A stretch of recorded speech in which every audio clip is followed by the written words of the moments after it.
In 1847, in the state of Georgia, there existed a plantation of considerable wealth and influence, owned by a woman whose social status afforded her immense power over the lives of those enslaved on her property.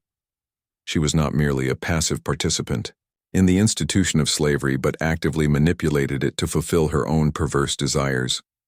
Her actions were characterized by a grotesque abuse of both familial and social boundaries, as she coerced her own sons into sexual relations with the enslaved people under her control. This practice was part of a broader pattern of exploitation, in which the enslaved were treated as property, devoid of personal agency or rights. They were forced into reproductive roles against their will, and subjected to humiliation, violence, and psychological trauma that would echo across generations. The plantation lady's position in society meant that her behavior could be shielded from public scrutiny. Many contemporaries would have turned a blind eye to rumors, either out of fear of her influence or because the victims themselves had no socially sanctioned voice, and therefore could not safely disclose the abuses. They were trapped in a system designed to uphold the wealth and authority of the elite, while silencing those subjected to oppression. The sexual exploitation of the enslaved by the plantation lady and her family reveals a particularly sinister aspect of slavery that extends beyond forced labor and economic deprivation. It was an invasion of bodily autonomy and a corruption of the family structure intended to assert dominance and control. By using her sons as instruments of abuse, she further compounded the ethical transgression, transforming a private family matter into a mechanism of systemic oppression. The children born from these acts were doubly victimized. They were raised within a framework that denied them legitimacy as family members and identity as free individuals. Their status as property meant that their lives were predetermined by the economic and social ambitions of their oppressors, rather than their own choices. The psychological impact on both the sons and the enslaved women was profound. The sons were manipulated into complicity, often at a formative age, leaving them with complex feelings of guilt, confusion, and inherited patterns of abuse. The enslaved women faced daily reminders of their subjugation and the inescapable hierarchy that defined their existence. Their reproductive capacity was controlled and commodified, and their children could be claimed as property, perpetuating the cycle of oppression. The secrecy surrounding these events was enforced not only by social norms, but by legal and cultural mechanisms that privileged the elite. The law provided little to no recourse for the enslaved individuals, and societal attitudes discouraged the acknowledgement of abuses committed by those in positions of power. In this environment, fear and coercion worked hand in hand with systemic racism to ensure that such atrocities could continue unchecked. The plantation itself became a microcosm of the broader injustices of the time, representing a convergence of wealth, power, and moral corruption. The elite class could exploit those beneath them with impunity, and the structures of governance and society facilitated the concealment of their actions. The historical record of these abuses is often fragmentary, reflecting both deliberate suppression and the marginalization of the victims' voices.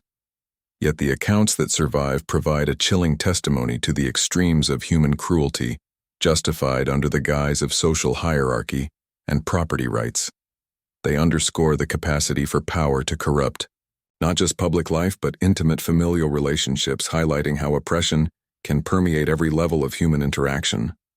The legacy of such acts extends into contemporary understanding of slavery and its consequences for African American communities whose ancestors endured compounded forms of violence.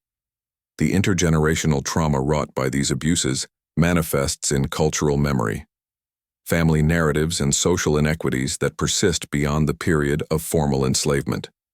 Understanding this history is essential for acknowledging the full spectrum of slavery's brutality and for confronting the moral failures that allowed individuals to exploit both kin and human beings for personal gain.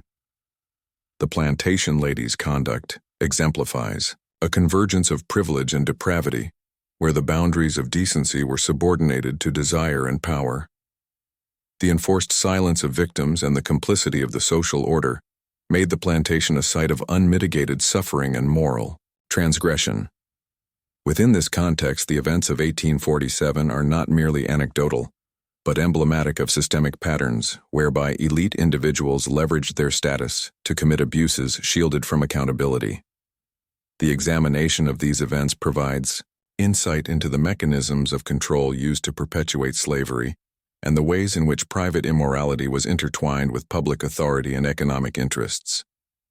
In conclusion, the story of the Georgia plantation lady represents a harrowing chapter in the history of slavery, one that illustrates the depths of exploitation of both body and family. It demonstrates how absolute power can be used to violate ethical norms, and how secrecy and social hierarchy can protect perpetrators while silencing victims, leaving a legacy of trauma and injustice that reverberates long after the immediate events. In the antebellum South, the institution of slavery was not merely an economic system, but a deeply entrenched social hierarchy that allowed those at the top to exercise near absolute control over the lives of the enslaved. Within this context, in 1847, a wealthy plantation lady in Georgia engaged in behavior that exposed the darkest aspects of both power and human depravity. She did not simply maintain her wealth through traditional means of agricultural exploitation, but actively manipulated familial and social structures to further her own sexual and reproductive desires. Her actions involved coercing her own sons into sexual relations with enslaved women on the plantation, creating a web of abuse that entwined family loyalty with systemic oppression. The enslaved women had no agency and were treated as objects of property whose bodies could be controlled and exploited at will. Their reproductive capacity was commodified as a means to perpetuate the plantation's labor force and to satisfy the perverse interests of the owner. The sons of the plantation lady were placed in an impossible position. They were compelled to participate in acts that violated both social norms and basic moral principles, often at an age when their understanding of consent and autonomy was still developing. This forced complicity created psychological turmoil, leaving them with guilt, confusion, and internalized patterns of dominance and subjugation that could influence their own behavior in later life. The secrecy surrounding these events was maintained through a combination of fierce social standing and the systemic devaluation of enslaved voices. Rumors of abuse were suppressed by the community, and any potential complaints from victims were rendered meaningless by a legal system designed to protect property owners and maintain the status quo. The plantation lady's social power insulated her from scrutiny, allowing her to perpetuate these acts with little risk of consequence. The children born from these coerced unions suffered the compounded effects of being both enslaved and the product of abuse. Their lives were predetermined by the whims of their mother's authority and the economic imperatives of the plantation. They were denied familial legitimacy and subjected to the ongoing cycle of exploitation that defined the lives of those who were enslaved. This intergenerational trauma illustrates how slavery extended beyond forced labor into the realms of psychological manipulation, sexual exploitation, and moral corruption. The plantation itself became a stage upon which power, wealth, and depravity intersected in ways that magnified suffering and obscured accountability. The elite social class in Georgia and across the South was able to exercise privileges that allowed for the concealment of morally reprehensible acts and the continuation of systemic oppression. The law and social norms worked in tandem to protect the elite and silence victims, creating an environment where abuse could persist unchecked. The historical record of these events is fragmented due to the deliberate suppression of evidence and the marginalization of the enslaved voices, yet surviving accounts provide a disturbing testament to the extremes of human cruelty justified by status and property rights. The plantation lady's manipulation of her sons and the sexual exploitation of enslaved women highlights a particularly insidious aspect of slavery, whereby the intimate bonds of family and trust were corrupted to enforce domination. The moral corruption displayed in these acts reflects a broader societal complicity in the maintenance of slavery as an institution in which abuse was tolerated and even normalized under the guise of hierarchy and ownership. The psychological consequences for all involved were profound. The sons grappled with complicity and moral conflict while the enslaved women endured daily violations of autonomy and dignity. Their children inherited a legacy of trauma and social marginalization that extended the consequences of abuse far beyond the immediate acts. The secrecy and social mechanisms that facilitated these abuses underscore the ways in which power structures were designed to protect perpetrators and suppress the truth. The plantation lady's behavior is emblematic of a system where absolute authority could be wielded to satisfy private desires while reinforcing public hierarchies of race and class. The abuses of 1847 are therefore not isolated incidents but illustrative of the structural and cultural dynamics that allowed such exploitation to persist. The story also serves as a reminder of the enduring impact of slavery on subsequent generations. It highlights the necessity of acknowledging the full scope of historical injustices and the ways in which they shape contemporary understandings of race power and morality.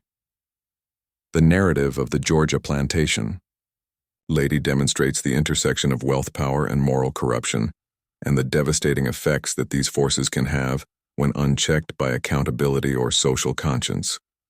It provides a lens through which to examine the mechanisms of oppression, the complicity of elite society, and the profound human cost of slavery. Beyond historical interest, the events compel reflection on ethical responsibility, the consequences of coercion, and the ways in which social hierarchies can facilitate abuse in both private and public spheres. Understanding this history is critical to recognizing the complexity of slavery and the multifaceted nature of its brutality, and to acknowledging the resilience and suffering of those who were subjected to these compounded forms of violence. The plantation lady's exploitation of her sons and the enslaved women underscores the entanglement of personal immorality with systemic injustice and serves as a sobering illustration of how power, wealth, and secrecy can combine to perpetuate human suffering across generations. It is a story of oppression, secrecy, trauma, and the dark potentials of absolute authority that reverberates beyond its time and place, demanding careful consideration and reflection on the historical realities of slavery and its enduring legacies. In the year 1847, on a wealthy plantation in Georgia, a woman of significant social standing and influence engaged in acts that revealed the deepest abuses of power within the institution of slavery. She was not only a participant in the economic exploitation of the enslaved but also an active agent of sexual and familial manipulation. Her actions involved coercing her own sons to engage in sexual relations with the enslaved women on the property, creating a dynamic of abuse that entangled family obligations with systemic oppression. The enslaved individuals had no autonomy and were treated as property whose bodies and reproductive capacities could be controlled at the whim of the plantation owner. This commodification of human life extended beyond labor to intimate violation and psychological subjugation. The sons were thrust into a morally complex and damaging situation, being compelled to act against ethical and societal norms often at a young age, when their understanding of consent and morality was still developing. This coerced participation generated internal conflict, guilt, confusion, and potentially lasting psychological effects that could influence their perception of power, relationships, and authority.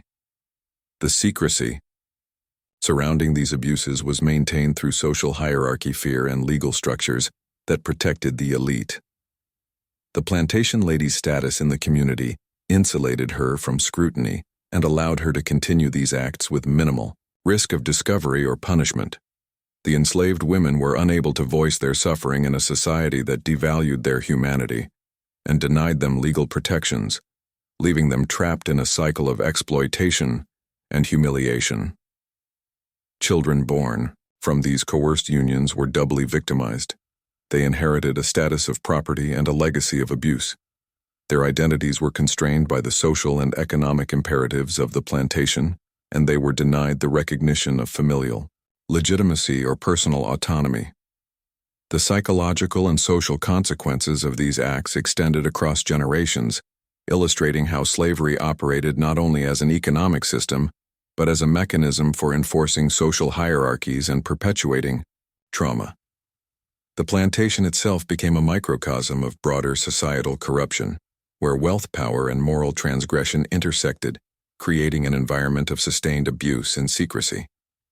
The elite social class relied on legal protections, social norms, and economic leverage to conceal morally reprehensible acts and ensure their continuation.